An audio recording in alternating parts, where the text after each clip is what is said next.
मिलान ने अपने पिता से पूछा, एक बार किसी को बस एक चाकू से काट दिया जाए तो वो मर जाता है, और आपको तो 15 बार चाकू से काटा गया, फिर भी आप जिंदा हो।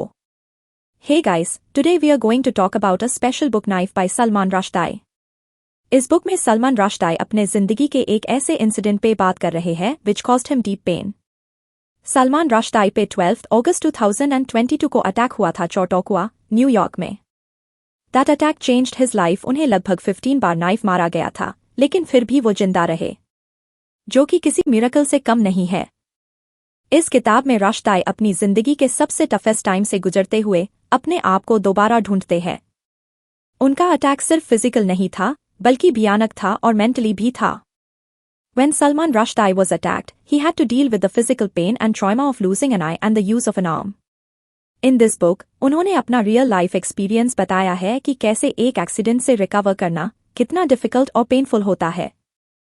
रश्दी का मानना है कि राइटर दो अलग अलग लोग होते हैं, एक जो रियल लाइफ में होते हैं और दूसरा जो उनकी लिखी हुई दुनिया में होता है। रश्दी को दिखाना था कि वो सिर्फ एक राइटर नहीं है, वो एक इंसान भी है। उनकी भी अपनी लाइफ है जिसमें मजाक, दर्द, हंसी, प्यार और दोस्ती सब है। लिखते लिखते हमले के बारे में रश्दी ने अपनी स्ट्रेंथ वापस पाई और दिखाया कि वो सिर्फ एक पर्सोना नहीं है, बल्कि कुछ और भी है।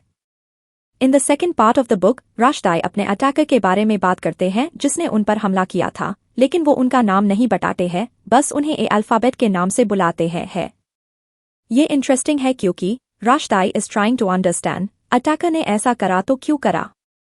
ही tries to figure it out, खुद को अटैकर की जगह रखकर और उस बातचीत को इमेजिन करके, उसकी सिचुएशन को इमेजिन करके। Then he figure it out that attack करने वाला कोई नहीं, एक लोनली इंसान है। The third theme in Joseph Anton, a memoir, is all about Rushdie sharing how different things have influenced his writing. He talks a bit about the satanic verses and how some people didn't like it, but he stands up for his right to write freely. Rushdie अपने लिखने में बहुत high clever words और jokes का उसे करते हैं, अपने विशेष रूप को दिखाते हुए। वो अन लोगों के खिलाफ आवाज उठाते हैं जो इंसान की इमेज और एक्सप्रेशन को लिमिट करते हैं। End में, book in Rushdie's work is a strong defense of being able to say what you want without worrying about offending others. Rushdie isn't lonely at all. Another important part of the book is a little love story about his wife Eliza, his 2 kids, and how they all dealt with the attack on him. Rushdie की Elijah से एक मजेदार तरीके से मुलाकात हुई थी। वो एक पार्टी में उससे इम्प्रेस करने की कोशिश करते हुए एक शीशे की दरवाजे में चले गए और उसे टकरा गए। एलिजा ने उनका ख्याल रखा और उनका साथ दिया और फिर दोनों का रिश्ता शुरू हुआ। ये मजेदार पाल एक मजबूत रिश्ते में बदल गए। रश्दी मुश्किल हालातों में मजाक धुंधने में विश्वास रखते हैं, बिल्कुल जैसे जीसस करते थे। वो मजाक और हंसने का उसे करते हैं मुश्किलों का सामना करने और उन पर विक्ट्री पाने के लिए।